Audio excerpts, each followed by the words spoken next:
Hello guys, this is new crazy read it story. Title: The Disconnect, a reflection on history and the legacy of removal.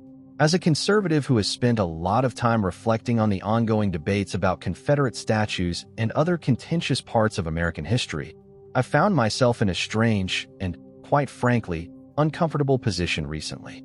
If you're like me, you've probably heard the arguments made about the removal of statues of Confederate figures. Whether it's Robert E. Lee, Stonewall Jackson, or even Columbus, there are those of us who believe that removing these statues from public spaces is an erasure of history. I, for one, have argued that history, no matter how unpleasant, should be preserved for future generations to understand the good, the bad, and the ugly. But here's the twist. Something has happened over the past few years under Trump's presidency that has made me question my position. It's been difficult for me to reconcile my conservative values with some of the actions taken regarding the removal of figures related to historically significant people of color, especially when it comes to things like the Navajo code talkers. A personal struggle, the DI push, and its impact on history. If you're not familiar, the Navajo code talkers were a group of Native American Marines who played a crucial role in World War II by using their native language as an unbreakable code, effectively turning the tide in key battles in the Pacific. Their contribution is considered one of the most important military secrets in American history, and their bravery is something I've always admired. To see that the Trump administration has pushed to remove mentions of these incredible people, along with other figures celebrated for their contributions to diversity and inclusion, has left me in a moral quandary.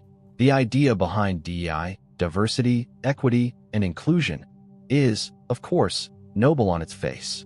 It's about acknowledging the diverse contributions of all Americans, especially those who have been marginalized or overlooked in mainstream historical narratives.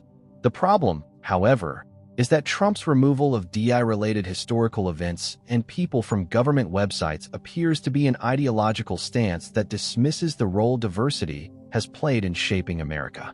For many conservatives, these policies are seen as politically motivated.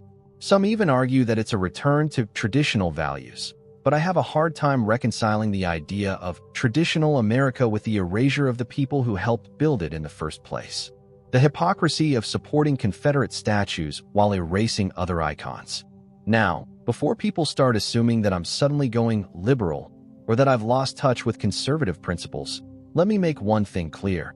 I still hold that Confederate statues in public spaces have a complicated place in American history. I understand the arguments made by my fellow conservatives who say that removing these statues is a kind of cultural erasure, a rewriting of history. I understand the attachment to heritage and pride in Southern identity that some feel. But here's where it gets tricky for me.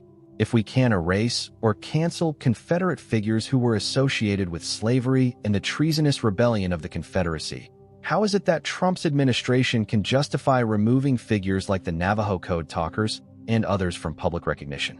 It feels like a double standard.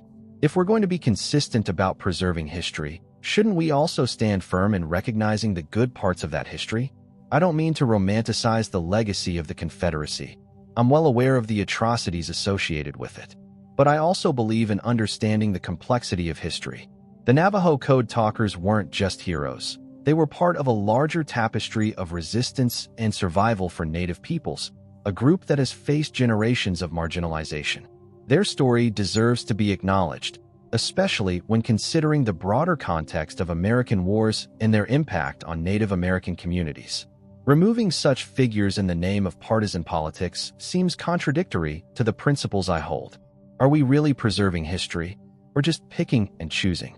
What really gets under my skin is the idea that conservatives often argue for the preservation of Confederate statues on the grounds that they represent history, yet they remain silent when it comes to other historical figures being wiped from government sites because of a shift in the political wind. It's the same kind of reasoning that allows some conservatives to argue for keeping Confederate symbols while completely ignoring the consequences of their actions in the modern era. Take a moment and think about it. We've spent years debating whether or not to keep statues of people like Lee and Jackson standing in public parks. But now, when it comes to other aspects of history, like the Navajo code talkers, who were not only instrumental in defeating the Axis powers, but also played an important role in representing Native American pride. There seems to be a much more casual approach to erasing that history. The logic seems to shift based on who's in power, and that feels deeply disingenuous. Sure, many of us, myself included, felt uncomfortable when Black Lives Matter protests and other movements demanded the removal of Confederate statues. We didn't want to see the erasure of history. We wanted to engage with it, learn from it, and, if anything, use it as a way to heal. But now, we're seeing a similar attempt to erase history, but this time, it's under the guise of protecting traditional values or promoting a certain political agenda. That's why I found myself in this odd position of questioning my own stance. A call for consistency in historical recognition. I think it's time we have an honest conversation about consistency in our views on history. For those of us who have always argued against removing Confederate statues because we didn't want to erase history, the same principle should apply when it comes to historical figures who represent marginalized communities, such as the Navajo Code Talkers. If we're going to preserve certain parts of American history for posterity, we should do so in a way that recognizes all contributions to that history, not just those that align with our current political beliefs. I'm not asking for a whitewashed version of history, where we only highlight the good and ignore the bad.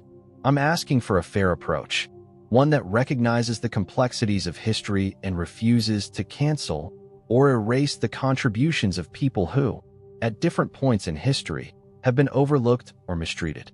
The more I think about it, the more I realize that, as conservatives, we need to be careful about the slippery slope we are walking when it comes to history. If we can justify removing certain figures or events from recognition in the name of a political agenda, then we risk undermining the very principle of historical preservation. History is uncomfortable, and it often challenges our ideas of what is right. But that doesn't mean we should shy away from it, whether it's a Confederate general or a Native American hero. Conclusion: a change of heart? I'm not sure where I stand anymore. Maybe it's not about simply picking a side. Maybe it's about preserving history, not in a way that glorifies the past, but in a way that allows us to learn from it. That means acknowledging the complexities, the contradictions, and the contributions of every group, whether they were involved in slavery or in helping win a world war.